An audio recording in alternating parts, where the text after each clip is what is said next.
Hey, a listener. Want to help us out? Leave a 5-star rating on Apple Podcasts, Spotify, or hit that like button on YouTube. Only takes a second on your end and really helps us out on ours. Otherwise, enjoy the show. Hey, this episode's Patreon exclusive discussion is still Patreon exclusive, except it's also free. If you join the Cinematic Doctrine Patreon as a free member, you'll gain access to this episode's Patreon exclusive discussion completely free. By listening to this episode on Apple Podcasts or Spotify or wherever you are quite literally depriving yourself of more engaging and interesting discussions.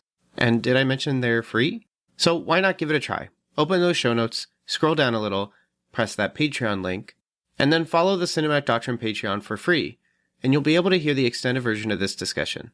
What do you have to lose? You're listening to Cinematic Doctrine.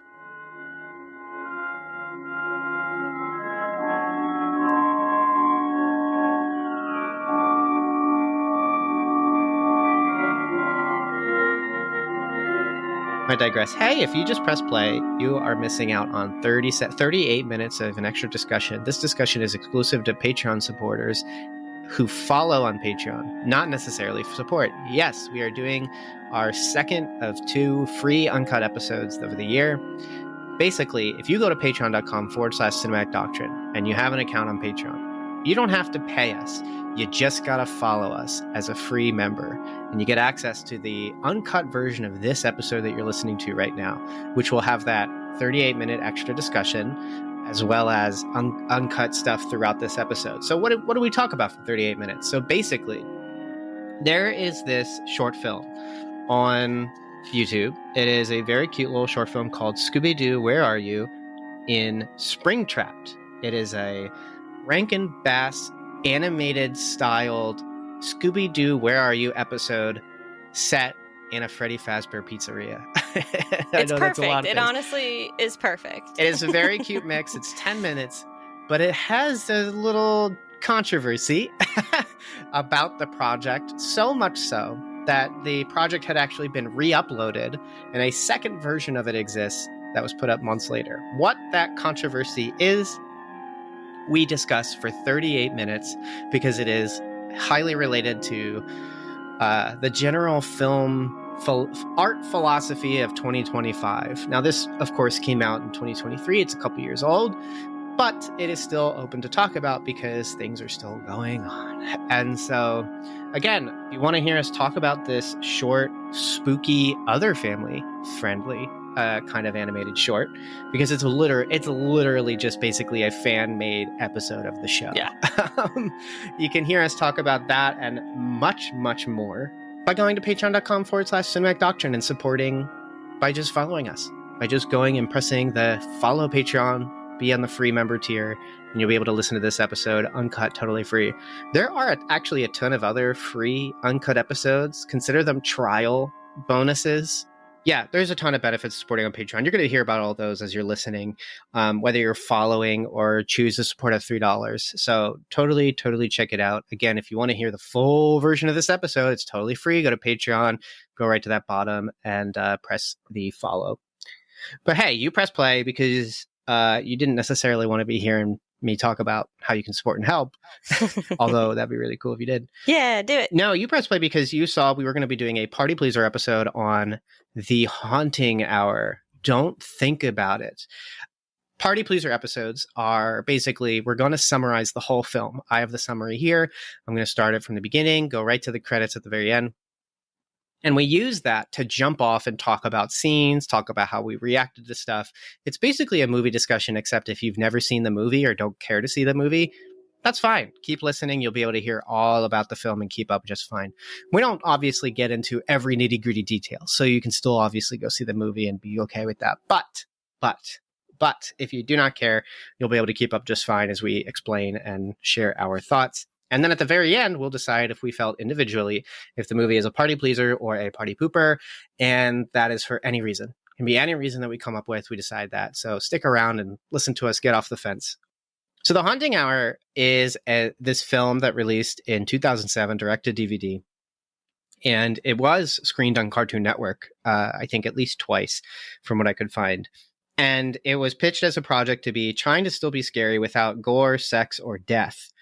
It's also an original story based on R.L. Stine's The Haunting Hour short stories. And R.L. Stine did actually get involved to do some tweaking on the script so that it would just kind of feel a bit closer to his projects. Nice. Also, it was shot in Pennsylvania. So that's really cool. Was it? As PA natives.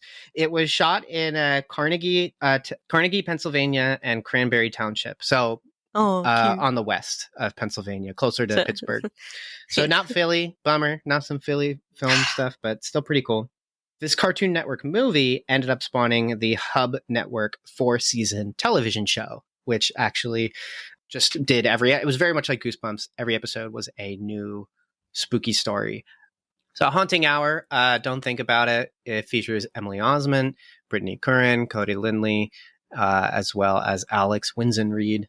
These are basically our main characters. And also, Tobin Bell plays one of the characters, our titular John Kramer, Mr. Jigsaw Killer himself. So that's pretty fun. Why do I recognize this guy? That's why. Killing is distasteful. He's so cool. Those movies are great. If you haven't watched Saw, commit. It's so worth it. Saw 1's great. Saw 2's okay. Saw 4's kind of fine. I hate 3. 5 is okay. 6 is incredible. 6 is so funny. I've recommended it on the podcast. 7's fine. Jigsaw is pretty good. Spiral was terrible. And Saw 10, so good. Saw X is so good. Okay, so let's get into The Haunting Hour. Enough about these adult horror movies. Let's talk about PG family horror. So the opening of the film is very spooky Harry Potter sounding music. Sounds like they really used the Harry Potter soundtrack as temp music and then put it in here. We see that this is the first thing that I wrote down. Special makeup and effects by Greg Nicotero and Howard Berger. Are you familiar with these guys? Nope. Creepshow 2, Evil Dead 2, Tales from the Dark Side, the movie, Jason Goes to Hell, The Final Friday, and a ton of Walking Dead. A ton of Walking Dead. These guys do so much. You know what? I can definitely see The Walking Dead, but then also I'm like, okay, this definitely is very Goosebumpsy because Goosebumps is like, it's definitely for kids, but I feel like it's a mature version for kids because they totally go into like the grotesque. But I can see The Walking Dead because that's the only thing in that entire list that I'm actually familiar with, like, in watching. Like, of course I know Evil Dead and they got some of the other ones you mentioned, but not because I watched them. But yeah, I can see the Walking Dead bit in there. Yeah, I mentioned Jason Goes to Hell because the special effects in that are incredible. That movie people do not like. I think it's a ton of fun. But the special effects are a massive standout in Jason Goes to Hell. These guys are, like, when I saw that, I was like, oh, okay. So, like, whatever actually happens that's scary is probably going to look really, really cool here. So, yeah. So that's a big plus. That should honestly get anybody who likes special effects should be a little curious about this movie. I'll just say that ahead of time. So the opening scene, there's a boy sleeping and he's got his toys. He's also got Polyworld Pokemon covers, which Catherine went, oh, I own that exact sleeping set. So that was kind of cool. I said, do you think they make it in queen size? Because then we can get it on our bench because that'd be so cool. I'm sure someone somewhere does. So he ends up being startled awake. We get a camera POV inside the closet, but he's looking around. He doesn't know what he's afraid of. He just knows he's scared. So his parents come in, they calm him down. It's been several times they've actually had to do it this night. The parents leave and the kid tries to go to sleep again. And then the closet door slowly opens and out comes Emily Osment to scare her brother. Her character's name is Cassie. Her brother's name is Max. I did not know that until the last 20 minutes. And I kept writing twerp the whole time. So, well, she calls him that like the whole movie anyway. So if I say twerp, I am talking about her younger brother, Max. So that's great. Parents end up getting involved because they get into a little bit of a sibling fight because Cassie likes to scare her younger brother, Max, all the time. And Max takes everything way too seriously and is really annoying. It deserves it. I cannot stand Max. Like, I feel so bad. Okay, we are in agreement. I could not. That, like, this kid. The scene that comes up later where he's like, please turn it off. It's so scary. Oh my gosh. We will get there. This child. Yeah, Max was so annoying. This is just the beginning. He's earned every scare that he gets. Everybody's entitled to one good scare, except for Max. He deserves many scares. I man. Stand. So Cassie's totally fed up with her twerp brother. Whatever, they're all going to bed. as she goes into her room, we see it's a very cool, like, it looks like walking into an oddities store. Yeah, It's so cool it's looking. awesome. We then see outside the window is a dark figure standing. It looks like they're just staring into the room. But then when she kind of senses somebody's looking, she looks out her window and the person is gone. That is the opening kind of setup for our movie. We've got the relationships. We've got an ominous presence. We learn that they have just recently moved into town and Cassie is getting ready to go to school. It's their first time in this new school and they're pretty nervous. Their mom tries to reassure them, but Cassie is just upset and frustrated that they moved at all. So Cassie heads into school and we get some very mid 2000s drip where everyone is kind of layered a lot. Gosh, and then you have Cassie who is very, I would call it soft hot topic. Yeah, very punk. Because she has a bit more color than I would have expected. It's like a more emo than scene, but it is both. There's a flavor of both. So Cassie, decked out in their very more emo than scene, but definitely a mix of the two outfit is standing out at school. I think she's the best dressed, not gonna lie though. Like, oh yeah, she still looks great. She looks at like all her costuming was actually like really good in comparison to other movies that have similar characters to Cassie. The way they dressed her and even like, her acting, like Hangman's Curse. Yeah, this was like it felt very natural. Like this is what like Emma, like if they told Emily like, hey, if you were going to have this type of persona, how would you do it? And like it seems like she actually was like, oh, I can do this because this was me or this is me. Like it actually felt natural and not like someone was acting like this. So I appreciated that. Catherine clocked that she was probably wearing a wig, which is probably true. Yeah. But it still looks good. I mean, because it's a theatrical fit, like it doesn't look bad by any means. Yeah, but I agree. So Cassie is at her locker and she's eyeballing the hot skater boy named Sean. School is decked out in Halloween decor because they're gonna have they're basically all planning to do voting on something called the Pumpkin Queen, which will be the Pumpkin Queen for the Halloween dance that's coming up on Friday. Friday is not Halloween, but it's just the dance is coming up. They do the dance first and then they go to Halloween. Anyways, there's a character named Priscilla. They're basically the pretty girl equivalent to opposite. Anyways, Priscilla's the pretty girl, which is Cassie is the alternative. Priscilla's the pretty girl. She also has a posse and everything.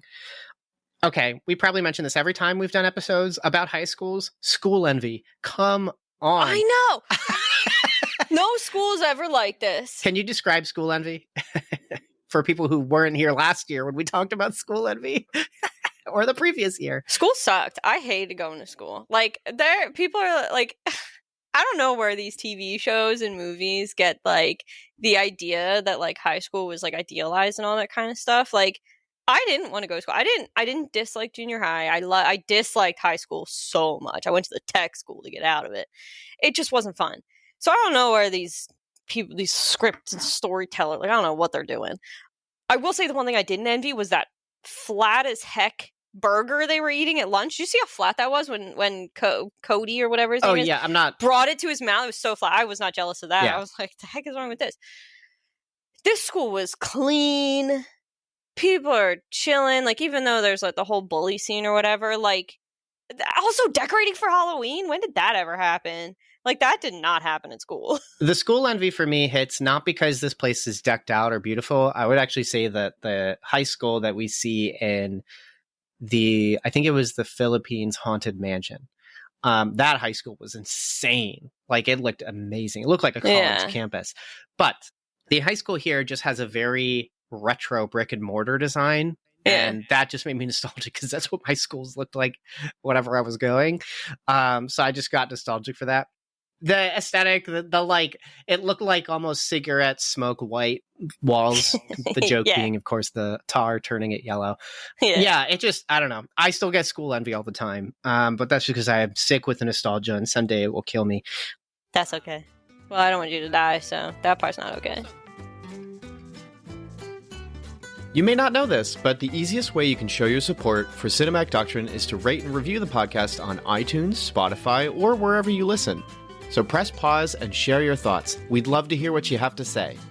And then press play again so you can hear the rest of the show.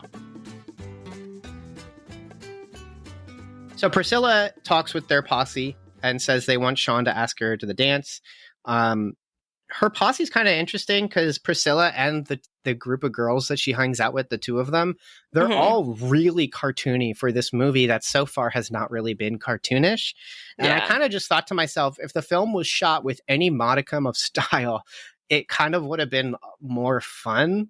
And that continues to be true throughout the film, in my opinion, because it's very flat the way the film is shot. It's very much set up the tripod, put the camera on it. All right, we're set. We're good. Like that.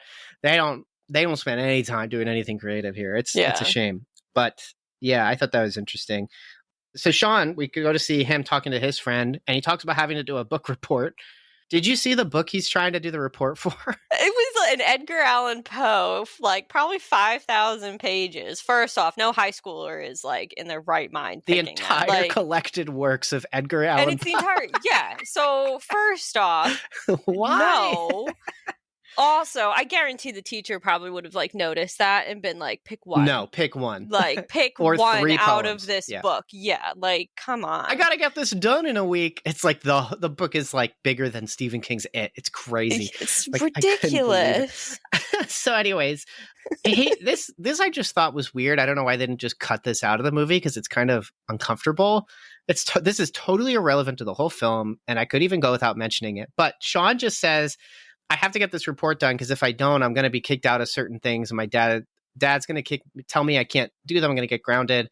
And then he says his dad calls him an idiot. And I was like, I don't like that detail. Especially because like we don't get any more of that later on. And like we don't see him interacting with his dad. So I was like, why was that still in the movie? Yeah, that's weird. Anyways, I'm mentioning that because I didn't like it. That's what I'm doing. I don't like it. Anyway, so Cassie is overhearing this conversation about Sean in the book and having to write a report. And Cassie, it turns out, has actually read all of Edgar Allan Poe's stuff. And she starts geeking out over Edgar Allan Poe, but she's also nervous because she's really interested in Sean. Sparks might be flying. But then Priscilla steps up in between the two of them as they're talking and shoots her shot with Sean. And in this roundabout way, she gets Sean to ask her out to the dance. And she says yes. So now the two of them are going to be going to this Halloween dance, which is up on the upcoming Friday. So Cassie feels a little embarrassed. Priscilla then turns around, mocks her. Cassie trips into a student, gets food on her. Everyone laughs in a very cartoonish way. Again, I wish the film was shot more silly-like. I think if this film was shot like, to mention Creepshow again, the first Creepshow, that kind of would have been fun. But anyways, so now her first day of school and she's embarrassed herself in front of the boy she's interested in. Oh, no. Is this when she's laying on her bed and listening to the sad music with her iPod? Yeah, Cassie is hit home. We're now at home. Cassie's lamenting it in bed, listening to her music on her iPod video. Throwback. She meditates on the day, her embarrassment, Sean's skater boy haircut. Cassie then heads out, but learns that she'll need to babysit her little brother on her favorite day, Halloween. Parents are going to be out at a party during Halloween.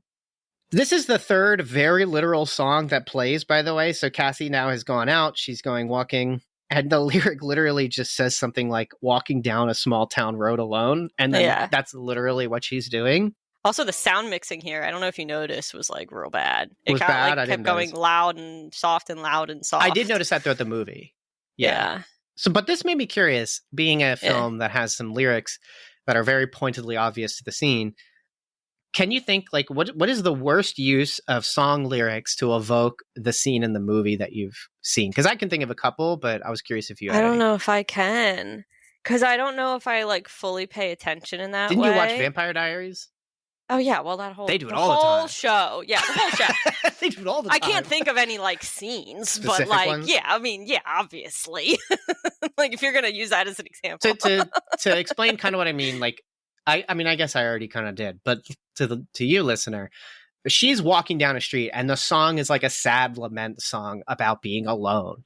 And it's literally about the singer-songwriter walking down a street. And yeah, the CW is full of stuff like this because they have partnerships with a lot of music stuff. MTV does it with their shows. When I watched the Scream show, the first 2 seasons of it, I mean, it was constant. Like, it would be very literal, always got a chuckle out of me. But let me tell you the worst one. Let me tell you the worst one. Okay. God's Not Dead, the first film, Yes. which is a terrible film. There is a scene where an Islamic daughter is listening to sermons, and her father, because it's a film by Pureflix, so it has to depict everybody not Christian as literal monsters. The father finds out, and so the father abuses the daughter and kicks her out. Okay, so let's get the darkness out of the way by explaining why this is funny, because that is not literally funny. This is funny because the song that plays, the first lyric that plays is "Carry On." And that is when the dad is lifting his daughter up out of the house. So he's carrying her. And then, even worse, the next lyric, "Takes my breath away, hold my breath," is when the father is choking the daughter. I'm confused at the editing choices. So keep your eyes out for bad usages of music. I think it's always funny. I'll write them down so I can send them to you. That was I was flabbergasted watching. I was like, who decided? Who does that? Because it happens twice. It's the same song. I know the perfect song. That's so funny. And it's not the last time Pureflix has done that problem. During Unplanned, there's a scene where they're like, there's going to be a storm coming. We have to get more abortions done. And then they play a happy faith song to energize. But the film is against abortions. Why would they want to make it seem like it was because then they finish it and they're like, we got so many done, and they high five. But it's the end of the song, which was to make it sound like it was so stupid, dude. Ugh. What is with these people? That does not sound very good. The Pureflix era of filmmaking is one to behold. Oh my gosh. Just title it Cinema, the failure of Christian cinema. My goodness. So then Cassie is now still walking down the road, the lonely road that she walks alone. So Cassie's walking by an alleyway, and someone whispers her name. So she goes to investigate. Cassie finds this strange Halloween store down the alleyway. It's shoved tightly between two buildings, and when she steps inside, it looks like a vintage oddity and thrift store. Oh. Tons of skeletons and spooky things. And also, the walls look like the inside of walls, which I thought was a kind of neat detail. Oh, yeah. So it literally looks like it's between two buildings. Yeah. So I thought that was just a nice little touch. The thing is, I was gonna my little note that I wrote down was there's always a spooky Halloween shop in an R.L. Stine themed anything. Also, don't go in. Yeah. Don't go in, especially if you're like, I've never seen that before. Don't go in. Don't do it. If you're in an R.L. Stine anything and you see a spooky Halloween store you've never seen before, just don't go in. Don't go in, especially if it's run by an elderly person. Named Tobin Bell. Specifically, yes. So the Jigsaw Killer appears. Tobin Bell is in here. He is credited as the Stranger on IMDb, but I called him the Shopkeeper, so that's what I'm going to keep doing. He is called the Shopkeeper for now. Yeah, it sounds cooler. Sidebar, just good horror movie icons usually have presence or some kind of gimmick that's fun and recreatable, and I think the best have both. In the case of Tobin Bell, the John Kramer Jigsaw Killer himself, his presence is so good. He just carries himself so well. Yeah, he's a really good actor. And he's in this not necessarily just doing John Kramer again, but he is bringing a suave bravado to the character that helps give him some ominous and mystery kind of attitude. Cassie's kind of creeped out by the shopkeeper and she starts to leave, but as she goes the direction she came from, she realizes she's actually walked into a different room, and it ends up being where the books are stored, and she looks to see there is only one book, and she's startled because the shopkeeper then appears behind her again. And he just seems to just appear anywhere.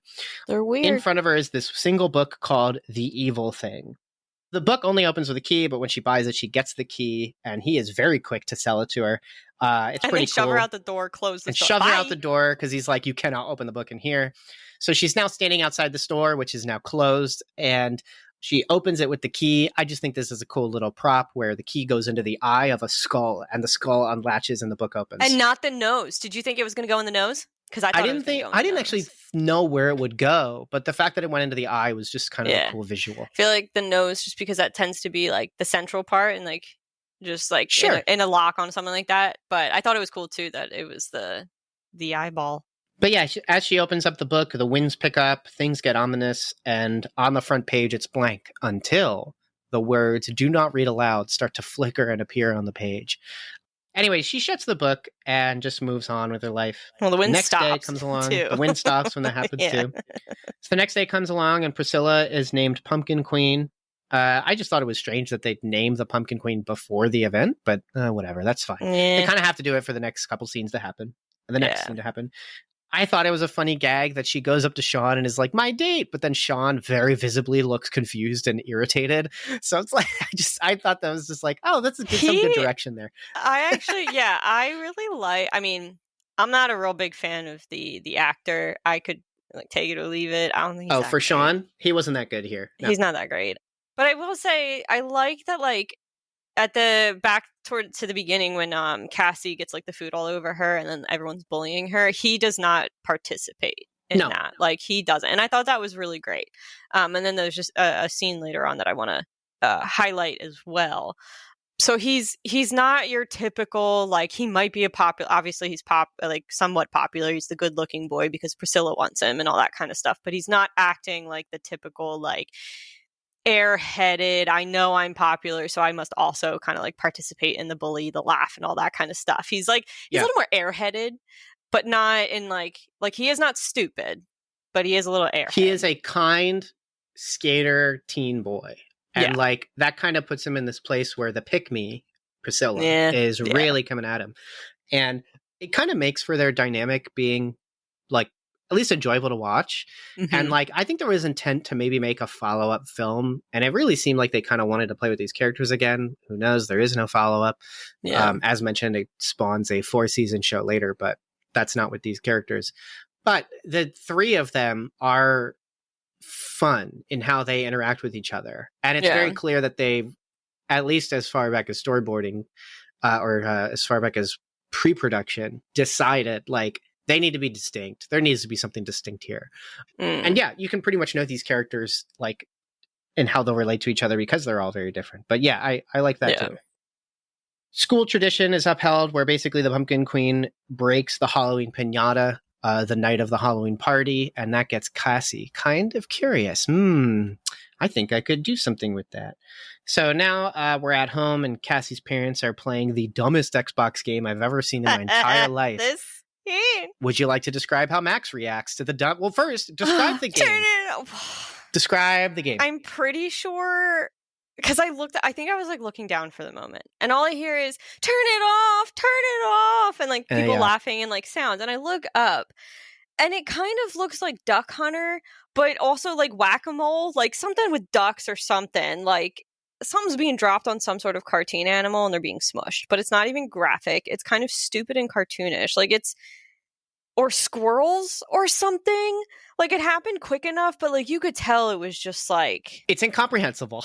It's the gameplay so whatever. Doesn't make sense. And Max is literally up the stairs hiding behind, turn it off, it's scary. And I'm like, Max, who hurt you? Max would not survive the Skinamarink monster. I don't think he survives going outside. No. Because he'll see a squirrel and freak out and see like, oh, I'm scared. Like, he's such a twerp. Like I get that like I was scared of things when I was a kid. Like yes, I definitely slept like on my parents' floor when I had nightmares. But like I think part of my issue with Max is that he's coming across as a kid who's completely coddled and gets everything he wants, which is why Cassie is the way she is. But this is not explored in this movie, so why did we have to give so much depth to Max with all his fears? Like it doesn't make sense. So to let the cat out of the bag, there are future scenes with Max where he's scared that I just didn't write about because the point has already been made. He's scared of everything.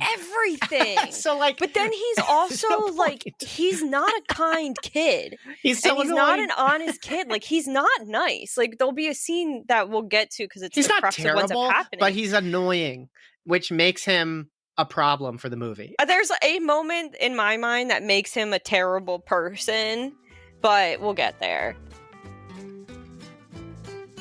Enjoying this episode? Grab that share link and tell your friends. Word of mouth is the most effective way for a podcast to reach new listeners, so don't be shy. Share the episode wherever you can. Anyways, Cassie ends up getting a package from UPS. It's something for the coming Halloween dance. Ooh, I wonder what's going to happen. So anyways, we're at the Halloween dance. Cassie arrives with cool makeup, and then she puts on, and she's at the dance, but then she puts on this old hag mask, and she uses it to sneak behind the stage where they're setting up the piñata, which I guess I would presume they would already have set it up, but whatever, it's fine. And she lies to some students to get them to leave so that she can secretly put something inside of the piñata. Is it pig's blood?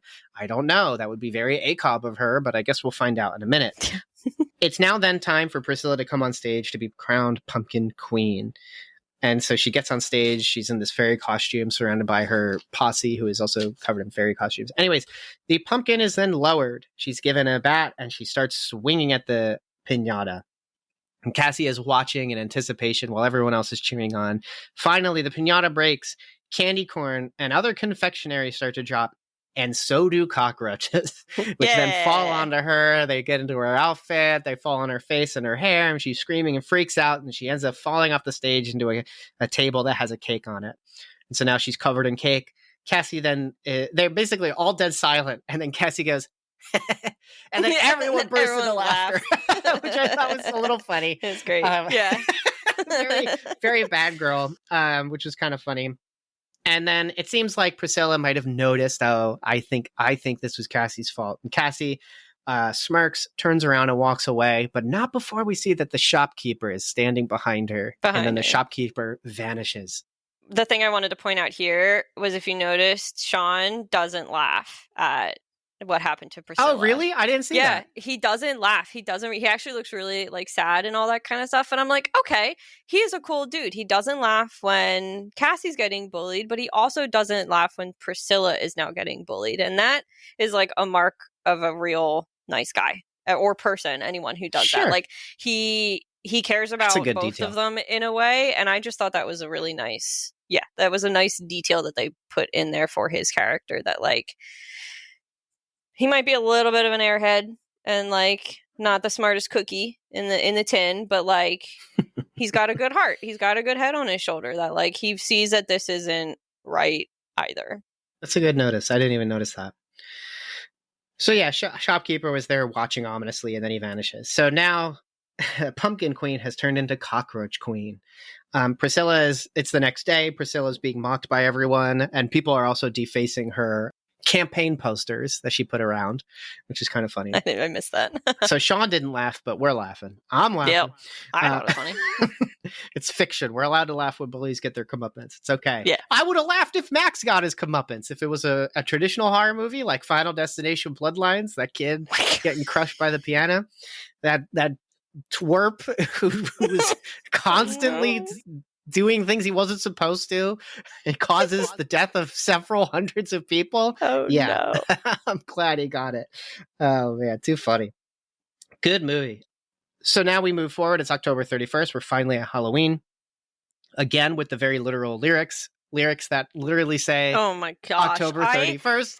So I obviously noticed this one, and I hated it. I was like, so okay. Not as bad as You Take My Breath Away, but close. Yeah, no, that sounds awful. That sounds real bad. But this one is like maybe number 2 on the list of like, we know it's Halloween. You don't need to sing about it. Like, yeah, come on. This is not a Disney movie that you need to be singing the like spoken lyrics of. Like, this scene is mostly non-important. So I pretty much just captured that Cassie walks her younger brother through the Halloween night, and he's scared of stuff. And then mom also needs Cassie to at least ensure, while mom and dad go out to this party, at least that Cassie takes care of this roast that needs to thaw out. And like after it's done thawing, make sure to put it into the fridge.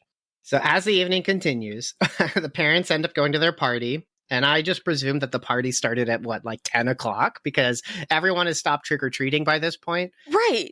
All like adult parties in movies like this start at like 8. They must be starting super late at night, because trick-or-treating ends at around like 9:30. Yeah, and I'm an adult. I'm not going to a party that starts at 8.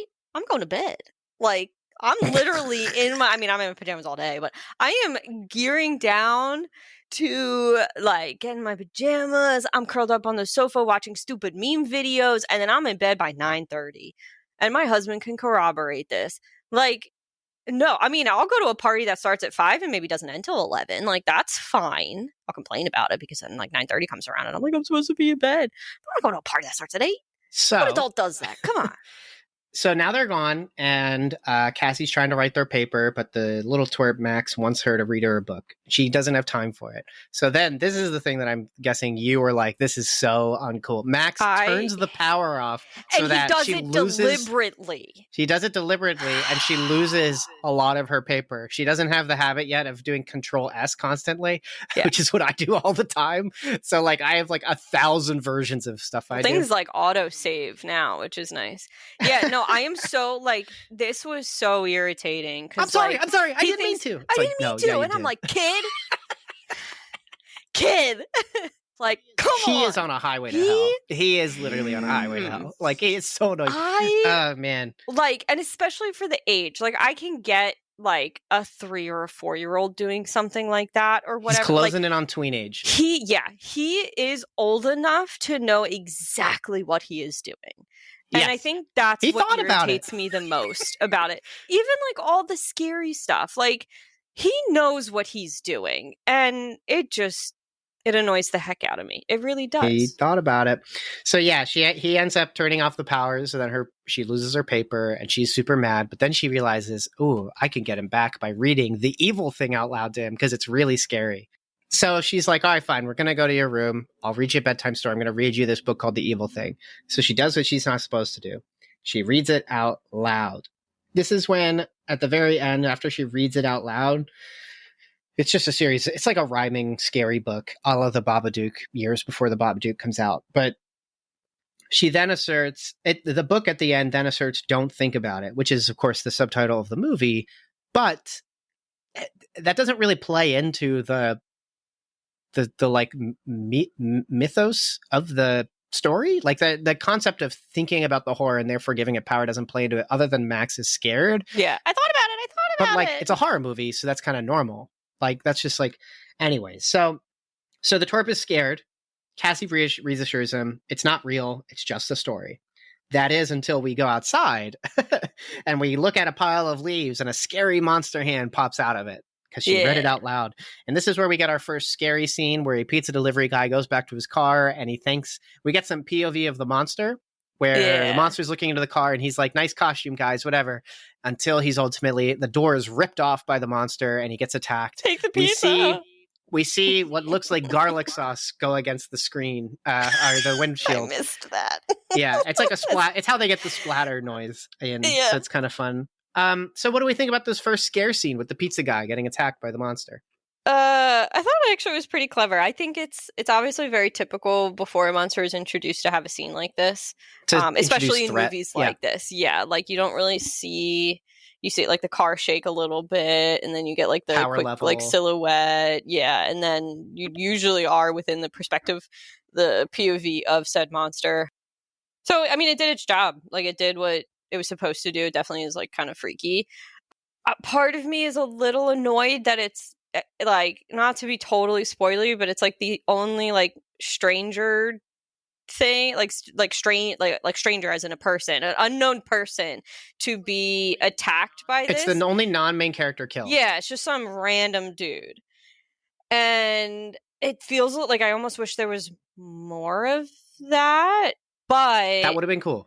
They probably didn't. Maybe because of budgetary reasons that they couldn't have more of it in, that they couldn't maybe start this as kids were maybe still trick-or-treating and then like multiple kids maybe disappeared or something, although that would maybe turn into a slightly bigger type of movie if there was like multiple children missing, but I feel like that could have been interesting.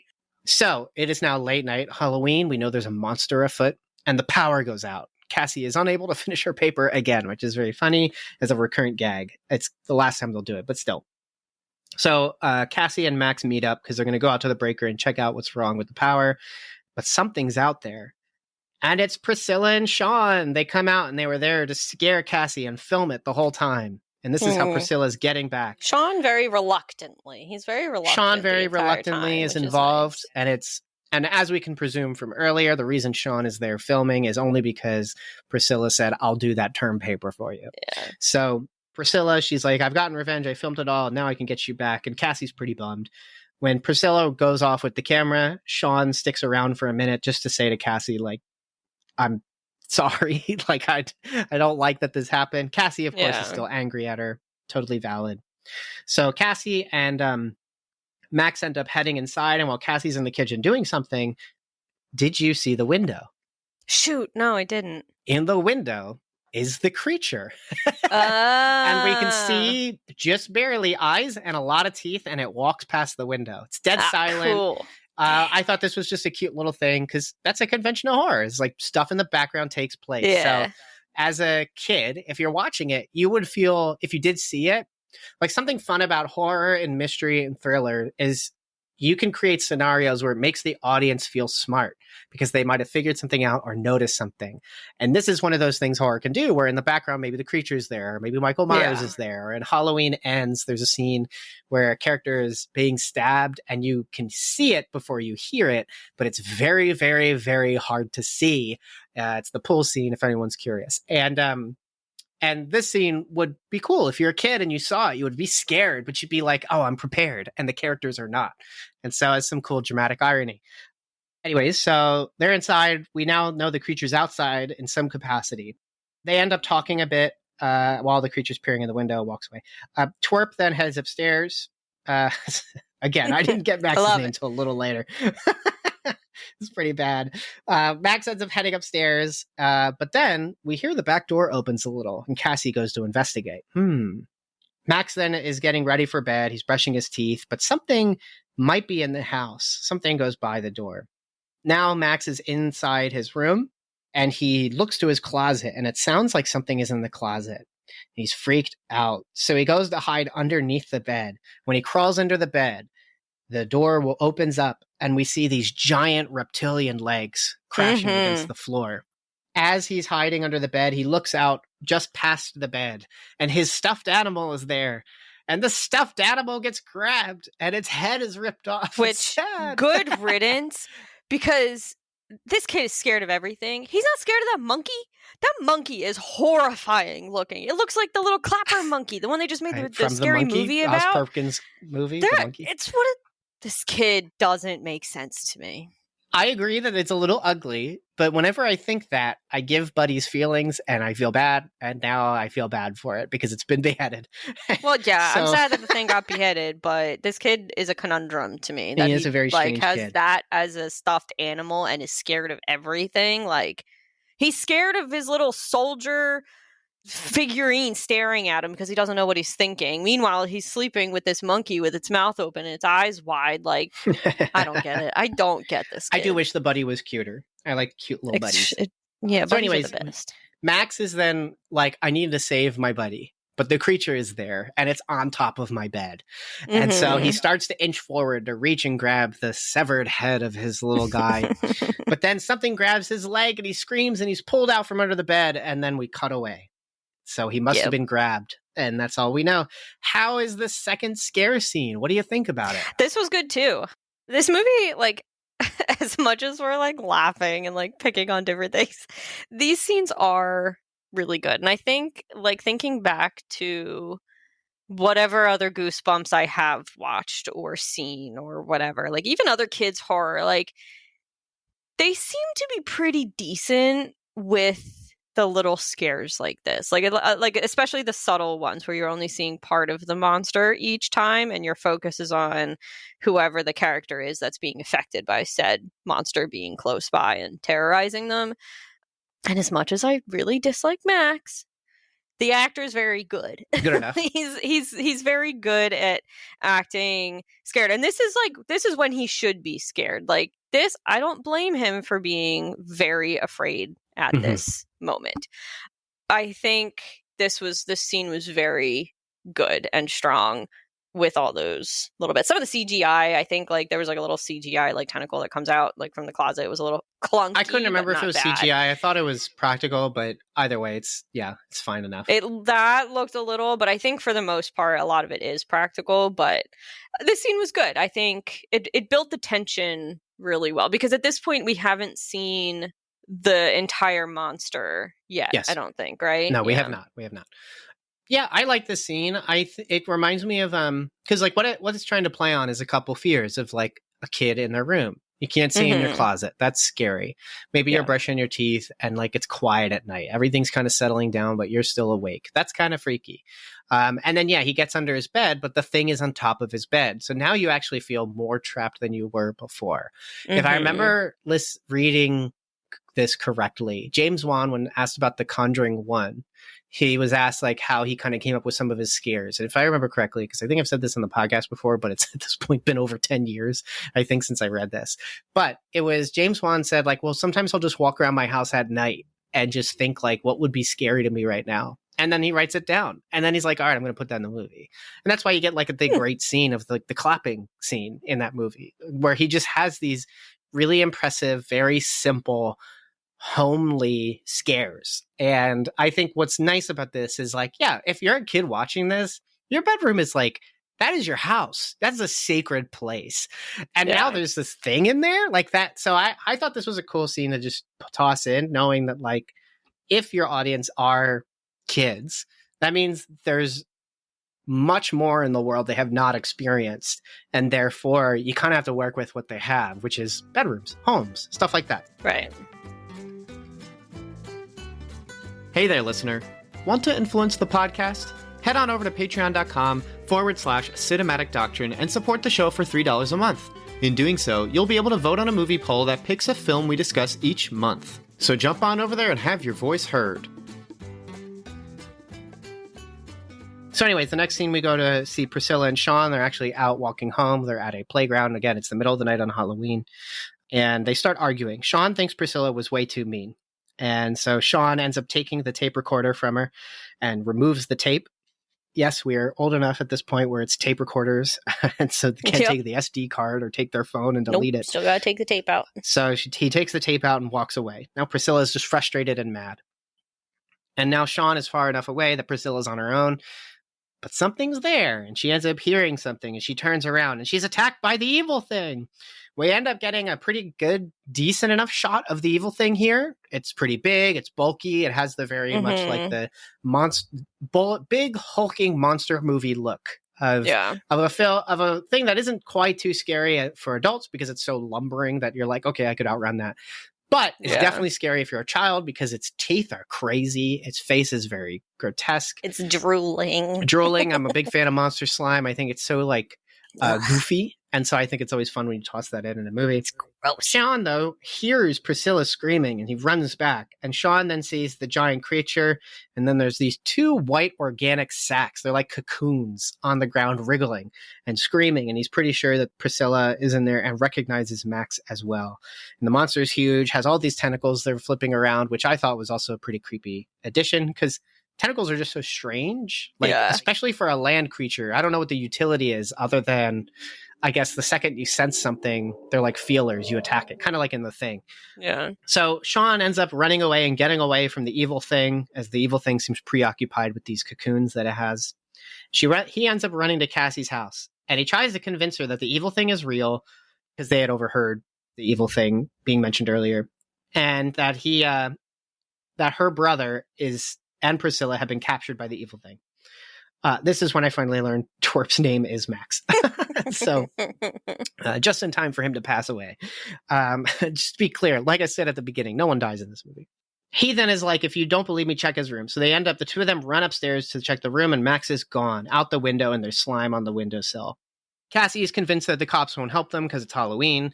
That's an all right enough reason to excuse that. Mm-hmm. I actually do really like horror movies where cops are involved. I think that's what really elevates something like Nightmare on Elm Street. I think Final Destination is pretty cool because of the addition of the police being added and being like, why did this person know that disaster was going to happen? And now why are these other people dying that also got off the plane with them? Like, that is a cool addition to have the police in there.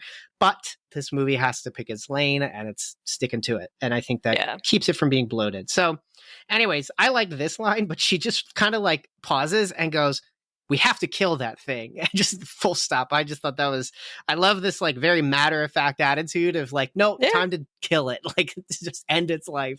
So all cool with me. Yep. We then cut away to the sewers. This is totally new environment. We haven't been here yet, so we're pretty sure, okay, so this might be where the evil thing is lurking. And that is exactly right. So we end up seeing that Priscilla, Max, and the pizza man, they're all still alive and they're wrapped in these cocoons. Now, why are they wrapped in these cocoons? Well, it's because I neglected to mention this. When Cassie read the book of the evil thing, we learned some details about the evil thing. One is it has two heads. One head that eats your soul, the other one that eats your drinks your blood. And then it has these babies on its back that it'll capture people and put them in cocoons so that when the babies hatch, the babies can eat the cocoons. It's so gross. As of right now, we have only actually seen the creature have one head.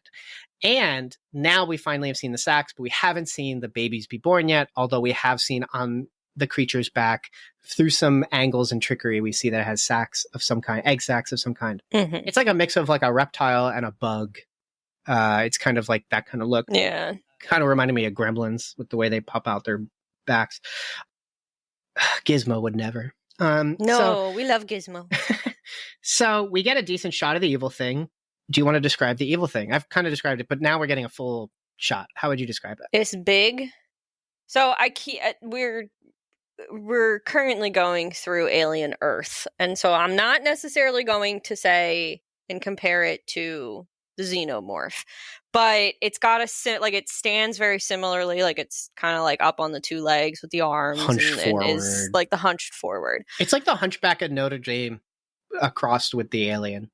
Yeah, with like it's very like it's almost disease looking with like the bulbousness of the egg sacs. It's just very gross looking, wet looking. Like it's not pleasant to look at, which is fine because that's usually monsters shouldn't be pleasant to look at. Rows of teeth that are all out of order. It's pretty cool. Yeah, rows of teeth. The eyes are very weird. The eyes are definitely, I think the eyes were like more forward as opposed to like on the sides like a horse or bovine or whatever. It's a good frightening creature design for like a kid's movie or teen movie. I liked it. I think it's cool that it also has like some lore. Like when I think of things that I would draw or fantasize as a kid, they would be kind of layered, or I would try to think of like details that were unique to it. And I think like it's just got these touches of adding little details and lore that horror things have. Yeah. The worst ones have too many, like the Bye Bye Man, where it's like something about a dog, a train, closets, a coin, and you can't think about it and all this stuff. It's just like, I don't understand the lore here. And it's just like, that movie's so terrible. It's so funny. But here, there's like just enough where it's like, it has to do some processes. It can procreate, and it does these two scary things: drinks your blood, eats your body and soul. So like, okay, that's cool. So all in all, like finally getting this creature reveal, I think this is really neat. So now Cassie and Sean, we cut back to them. They're going to where Priscilla was caught. They're going to the playground. They're going to try and see what they can find out. So they end up finding more slime, but there's no other evidence other than slime and a trail going off into the woods. So they're like, okay, let's head into the woods. So we get this heart-to-heart between Priscilla and Sean, where they kind of connect. Cassie and Sean. I'm sorry, my bad. Yeah, Cassie and Sean, where they're now walking, exploring the woods, following this trail, where Cassie's kind of like, egging Sean about like kind of not like hanging out with Priscilla. Sean then responds with a line that I liked, which is, Priscilla's Priscilla, but I don't know if she deserves to die. I just like that. And it's a good point. Like, we don't like her, but like she doesn't need to die.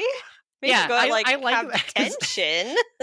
It's just such a funny way to like verbalize what horror movies always do, which is the second a character sins ostensibly within the world of the film, dead. Like they're on the chopping block, and you cannot wait to see it happen. It is so funny because like you point out that like Cassie very bluntly is like, this creature needs to die, and then their weapons are a walking stick and a fire poker. Yeah, and Sean is just like, doesn't your dad have like a shotgun or something? And like weirdly enough, that line was like odd to me. Like, they're bringing that up in a kids movie? I thought that too, because it's a family movie, and they're mentioning guns. Yeah, he's not wrong. He's not wrong. Like, they should have, like, if the dad had that, they should have brought it. Yeah. Sean confronts Cassie over the roach prank, and it further adds to Sean's kind of like dynamic. I'm stuck in the middle of these two girls, one that I'm not Yeah. interested in, the other that I kind of might be, but not sure. Yeah. Cassie is worried that Sean thinks she's weird, just like everyone else does. Before Sean can claim otherwise, they end up finding the abandoned well, and the slime slips into the well. So they're like, okay, let's check out what's in this well. So they investigate. We go into the sewers, and it's like this open cistern. There's many doors and floors. Hey, this is kind of cool. Like, Yeah. this is kind of neat. I feel like that happens very typically with like kids horror movies, is like you do have like your typical street, and then all of a sudden it's like an otherworldly place that the monster holes up in, and it's very opposite of what we've been seeing the whole movie. And like Stephen I just King's want to It. know, yeah, how do people not know about this? Like, how are they not being like, wow, this is new? Yeah, my buddy came down here once. Like, how does no one know that this like extensive cavern, and how are kids not making up legends about stuff like this, like little urban legends I don't know. on sleepovers? It's the whole, like, I guess, fear of trespassing. If you're an urban explorer, you follow a lot of urbex on Instagram, you might learn about local areas, but even then they keep it pretty close-lipped because they're not trying to get arrested again, because most of them have been arrested for trespassing already. I'm sorry, officer, the door was open. No, it wasn't. We have a camera. It was locked, dude. Sorry. Yeah. But hey, cool videos to watch. So anyways, the two end up finding Max inside the cistern. He's still in the cocoon, and they begin to tear him free, but the monster shows up. And this is the first of the like, oh, that's a pretty creepy visual, where we then see finally it does actually have two heads, because the one head is two heads, and it splits open. It was a cool visual. Cool visual. And I think sometimes what makes monsters scary is when it's kind of hard to understand their anatomy from the outside. And the way these heads are designed, it just looks bizarre. And it's actually pretty frightening, where the one is really thin. They do the Mario Luigi, short, fat guy, tall, skinny guy. The one head is very large. The other one is very thin, but both of them are pretty intimidating. I like that. And their feet, they're like reptilian feet. We got a better shot of them here, and they look way more monstrous and grotesque. And so I really thought this was a pretty cool little scare. Just a fun design. They try to fight it, but it's going to gain on them, so they end up running away. And so then so now they're like, we're going to come back and we'll get you guys. Max and the gang are still in their cocoons, and Sean and Cassie have escaped. They resolve to go talk to the shopkeeper because they want to figure out what to do. This is our third scare. This is our fourth scare. What do you think about it? Yeah, I liked it. I think this movie, its strengths are the monster bits and the monster reveals. And I think I'm appreciating it after like stepping away from the movie. But I do think that was really, like, I definitely had like a kind of reaction when the head split, and I thought that was really cool. Because I also saw, it was like, it's supposed to have two heads. Why does it only have? Oh, they mentioned the two heads. Got but it. Then you don't see it. Yeah. Yeah. So I thought that was actually really clever, instead of it just coming right out with two heads. Like they kind of like buried the lead there a little bit, and I thought that was a very good design choice. And I also kind of like too that Cassie and Sean don't like they go all the way back home when they realize they can't do what they're doing. Like they can't save them right now. So instead of like hiding in like another part of the sewer system or somewhere in the park or whatever, it's like they go right back to like spot A, and they're like, okay, we have to regroup and rethink on how to do this. Like, what do we do? And I actually, part of me thought it was funny, but it also makes sense to do something like that. So there is something about the seriousness of the situation that makes it silly that they leave. Yeah. But then, it makes total sense. Like you walk in, you're like, oh shoot, and then you like have to turn. Like it almost felt like you walked into the situation, you're like, nope, and then you noped right out of there. And narratively, they have to fall a little more, and then they'll go back and finally get to the climax. So they resolve to go find the shopkeeper. So they end up finding the shopkeeper by the alleyway, but he's packing up a car. It looks like a hearse. It's pretty funny. And he's like, I move into town every Halloween, every October, because I try to find the kid that wants to scare someone the most. And it was between you and some 7-year-old in some other country. Denver, I think. Yeah, nice, funny. Detroit, I think that's what it was. Detroit, yeah, no, it was Detroit. And he's like, Cassie, you wanted to scare someone the most because you like scaring people. And so that's why I came here. And now you did. You got to scare people because you got to bring this creature to life. Cassie's like, well, what do I do to stop it? And he's like, well, I can't tell you how to stop it, but I'll give you this riddle. And then he does, and he leaves. And he says, Happy Halloween, which is cute. Been itching for Cinematic Doctrine merch? Check out the support tiers on Patreon. We're offering merch to those who support at select tiers. So head on over to patreon.com/Cinematic Doctrine and share your support. There's a link in the show notes too. The riddle alludes to the idea of like two heads are better than one. Sean is like, oh, it's because you and I are working together. And she's like, no, that's too simple. And they pretty much immediately solve the riddle by saying we need to have the heads attack each other. If the one is attracted to blood, if we can get blood on the other head, it'll then eat that head.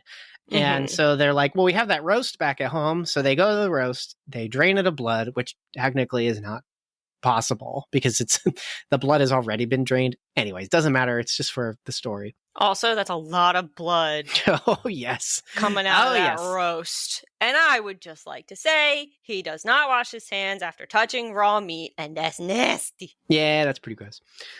And so they end up getting the blood, they put it into a thermos, and they're like, all right, we're going to go to the creature, we're going to throw it at the head, and we're going to make it attack itself.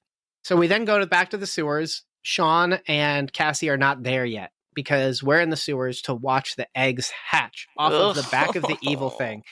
And they are very cute. The creatures are so cute. After they come out and then they're crawling around on the ground. They're cute. That point. The popping out is when gross. They're popping out. But the creatures are very cute. They have like little stick figure hands. They have giant beady eyeballs and then sharp, tiny little teeth. And they look like little slugs. They are adorable. They're so cute. Oh my gosh. Catherine and I were just like, oh, like, yeah, of course you guys can come get some dinner. It's totally fine. Yeah, Dad, come here. You can eat me. Come on. Nibble on your toes. It's so cute. Yeah. So they start crawling towards the cocoons, and we see the cocoons are freaking out and wriggly. We cut back to Cassie and Sean. They are now back inside of the sewers, and they brought a boombox with them because previously they had played music. They had played noises, Halloween noises, to scare Cassie and Max. And then that's when the creature appeared to attack them. So they're like, so Sean's presumption is if we play the creature noises on the boombox again, maybe it will attract the evil thing. Mating call. And so they put it down on a wire, and it does work. The creature comes over, and then it accidentally hits a button, and it changes to a rap song. It does. And so then it breaks the boombox, and the plan is foiled because it destroys the boombox, and they end up fumbling the blood. The thermos falls down. And doesn't open, which is a great picture, by the way. Like, it's in a kitchen pitcher. It, doesn't open. It looks like a 90s thick plastic pitcher. Which is probably why it doesn't break open. Yeah, probably why it's going to be around forever. Exactly. Such impressive stuff. Of pictures. So as this is happening, though, we cut back to the cocoons. And now this is the second, I think, adult scare. Because the Max, Priscilla, and the pizza man are still in the cocoon, but we only see Max's POV. And he's still inside the cocoon trying to break free. And this is as the babies are now starting to eat their way into the cocoon. That is a frightening idea of being stuck in a cocoon and things are trying to get in to eat you. And you can't get away from them at all. I thought that was that was a really good, there are things that are scary. And then there are things that are things that are scary that are endurable as kids. And then there are things that are just outright frightening, freaky. And I think what's kind of cool with this movie is most of the stuff is you could endure as a child to watch, but then this, I think, goes beyond that and makes it very, very frightening, in my opinion, because there is something very different about the helplessness of just these things, they're really cute, but oh my gosh, it's just such a frightening idea. I think even Catherine was like, that's creepy. And so Max, one of them finally gets inside of the cocoon, but he ends up hitting it. So it flies off and hits a wall and splats like Cheese Whiz. I thought that was some good monster gore, monster violence. And it really does look like Cheese Whiz. So it's not scary at all. The scary part has already ended, the being attacked in the cocoon. So then Max actually, because of what the babies have done. He's able to tear himself out of the cocoon, and he stands before the creature, which is now staring and looking at him. And the thermos has actually, when it fell, fallen beside him. Yeah. And Cassie and Sean are stuck where they are, so they can't come down in time to get the pitcher and throw it. So they try to encourage Max to do it, but Max is too scared. He does have the pitcher in his hand, but he's too scared. He drops it when he finds out it's blood. That I thought was kind of funny and makes sense. I would be grossed out. I mean, you don't know what kind of blood it is. Is it person blood? So I thought this was kind of neat, and I thought if dramatically the movie was a little better, this would have been kind of a touching moment, but otherwise it's just touching because of the point being made. But basically, Cassie, to encourage Max, says, I know you can do it, and I know you can be strong enough. I love you. And I just thought that was kind of sweet. And so then Max finally has the courage. He takes the thermos, opens it, and splatters the one head of the creature. Thankfully, it ends up being the right one. And the blood-sucking one starts attacking the creature. We get some cool visuals, although it is overly long. Should have been cut down. Oh my gosh. I wrote down, I was just like, I feel like I'm like holding my breath. There was like a very slight like hitch in my throat. I was just like, I'm getting a little bit of a panic attack because like the music is building too and like holding that really long note. And I'm just like, it takes too long. Okay. Oh, no. And it just was too long. It's like feathering the brakes. It's so annoying. They needed to shave like 10 seconds off of it. Yes, it could have been so much shorter. But something about the creature fighting itself causes it to explode, and then all of the babies also explode, which is great. I'm glad that happened because it's fun to have a monster explode and everyone gets covered in slime. Cool. Yeah. I don't know what the magic is that causes it to explode for that reason, but regardless, it still happens. So cool. So now we're at the end of the film. Priscilla and the pizza man are also alive, so they're totally fine. Pizza guy offers a pizza to Cassie, Everyone Sean, gets and Mac a free for pizza. saving them. And so, you get your Papa John's advertising. Sean and Cassie then have a heart-to-heart. They don't kiss. It's not that kind of movie where they kiss in the end, but they do fist bump, and Sean is like, hey, stay weird. And then Cassie probably swooning. Cute little scene. Sean, Max, and Cassie, they end up going to their fireplace and burning the book.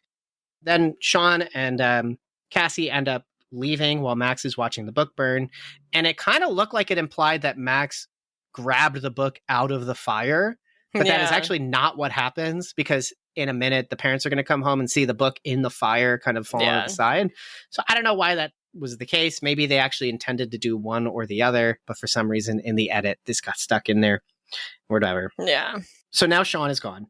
Max asks Cassie to read one more book to him, and so she obliges. They have a cute scene where they're just kind of safely sleeping together. It's very cute. They're at a much better relationship than they were at the start of the film. So very cool. Now, Mom and Dad are home. They're talking, and okay, so something's going to happen here. And Dad ends up finding the book inside of the fire, and it's charred, but not gone. And he says, hey, honey, check this out. And he reads the book out loud to its completion. And the monster, we don't see it, but we know it's back. Cassie immediately wakes up, hit the credits. Our heroes are not allowed to win. It's a horror movie. Of course not. Of course. And it's always the parents in these movies. Like, the kids get through the whole problem, they solve it, and then it's the parents that mess it up. I wonder what that says about society. Well, usually it's a kid that messes everything up in a horror movie, or in like a movie where like something is like, don't do this thing, because if you do this, this is going to happen. And then the kid is like, what, you mean this? And then pokes it, and then like the thing explodes. So I guess we need to have the opposite happen as well. Hey there, listener. Want to influence the podcast? Head on over to patreon.com/cinematic doctrine and support the show for $3 a month. In doing so, you'll be able to vote on a movie poll that picks a film we discuss each month. So jump on over there and have your voice heard. So, party pleaser or party pooper? Where do you go? So I'm going with party pleaser, but I think like I ended the film and I was just like, okay, it was decent. It was passable. I wasn't like thrilled about it. It was one of the better ones. The acting was pretty decent. I think Emily Osment did really well. Cody, whatever his name is, I thought like Cody Lindley. He did decently in this. Yeah, he's not.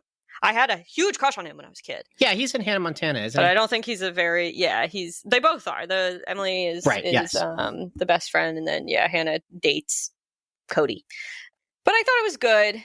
I think it definitely is like one that like you could easily add to your like family friendly Halloween spooky movies to watch as like a movie marathon with friends or something, whether with a whole bunch of family, like young family members, or with your like grown up friends. Like, let's watch nostalgic kids movies that we've either never seen before or grew up watching, and like all gather around like your little movie marathon things. I think it's totally it's very passable.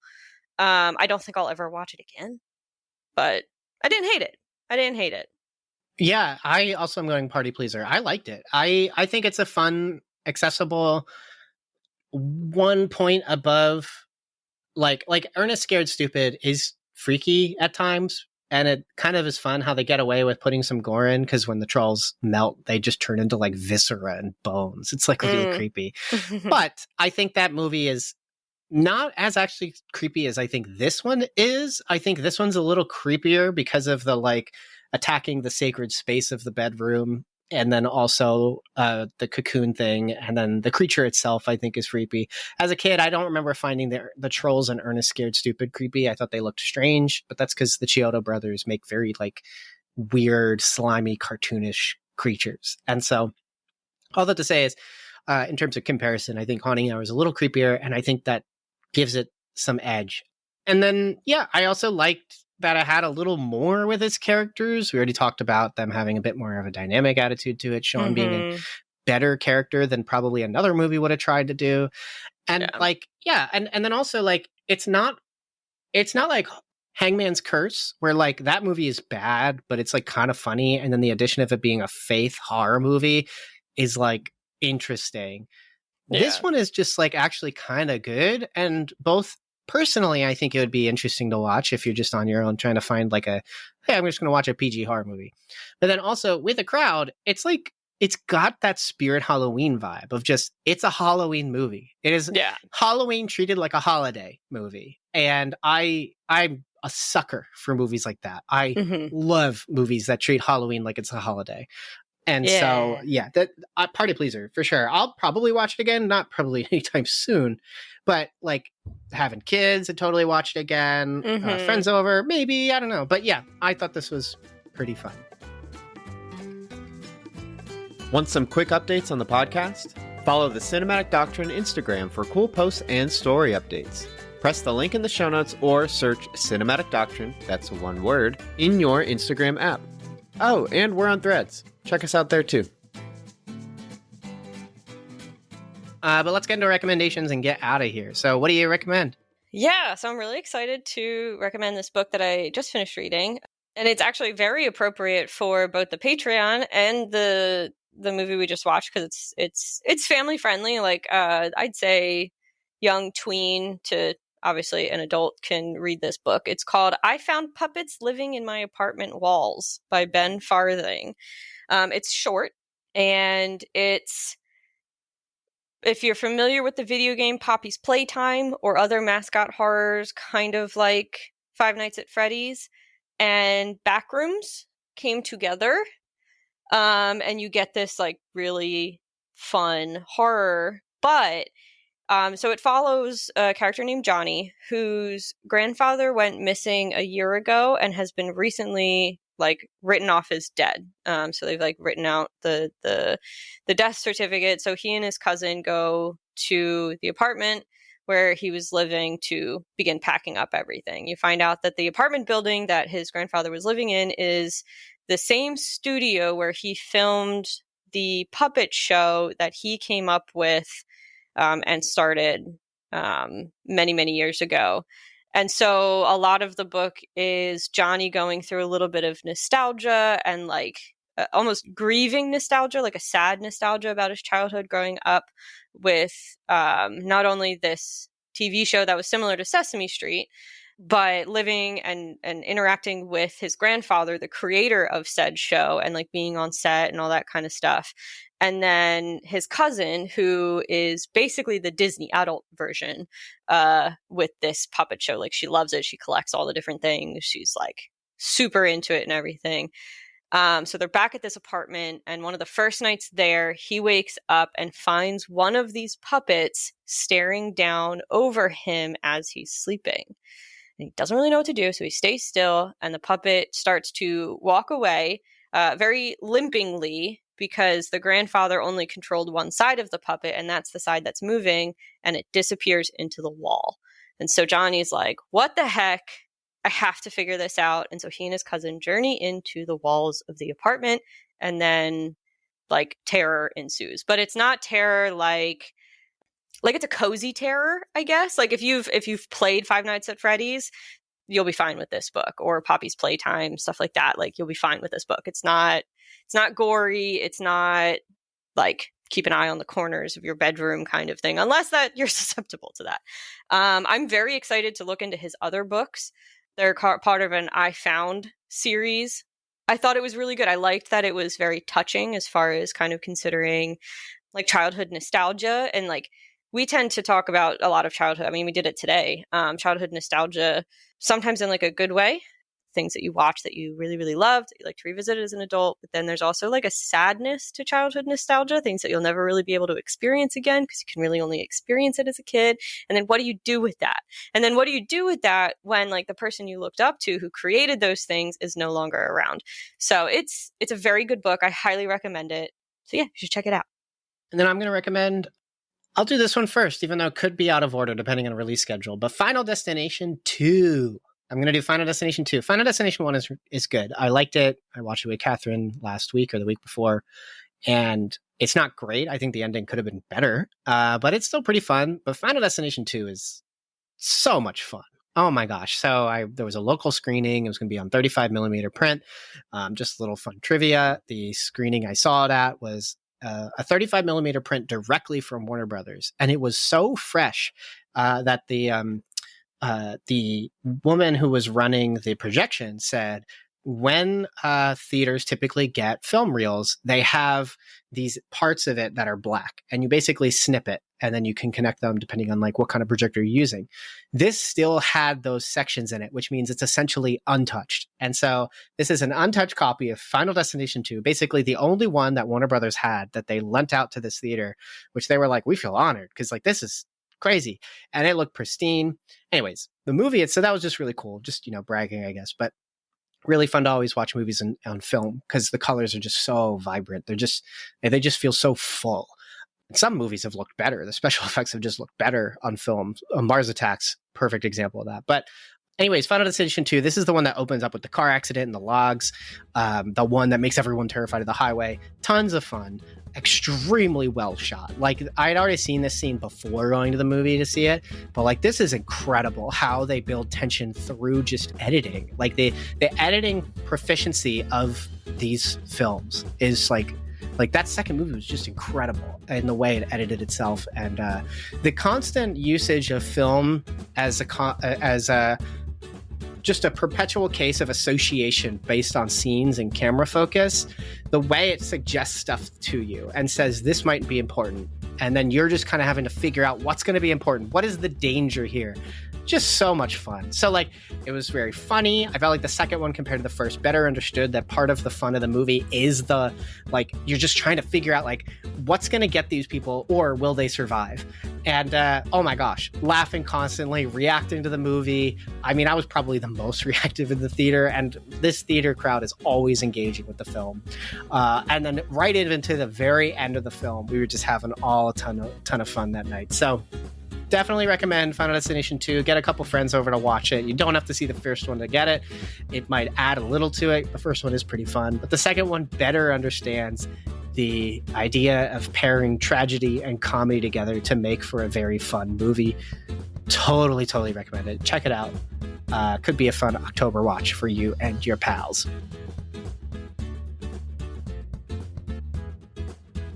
Thanks for checking out this episode of Cinematic Doctrine. If you enjoyed the episode, give us 5 stars on whatever podcast app you're using. Oh, and don't forget to subscribe, too. We put out stuff like all the time. If you're listening on YouTube, hit that thumbs up and leave a comment. It helps the algorithm share our stuff around, and I see them, so I usually reply. Also, if you support on Patreon, you could have totally heard this episode early. There's a bunch of other benefits to supporting on Patreon, so head on over to patreon.com/cinematic doctrine to learn more. Speaking of Patreon, thank you so much to our Art House Theater tier Patreon supporters. Thanks Thomas, Shirleon, Mom, and Dad. Your support is greatly appreciated. Until next time, stay cool.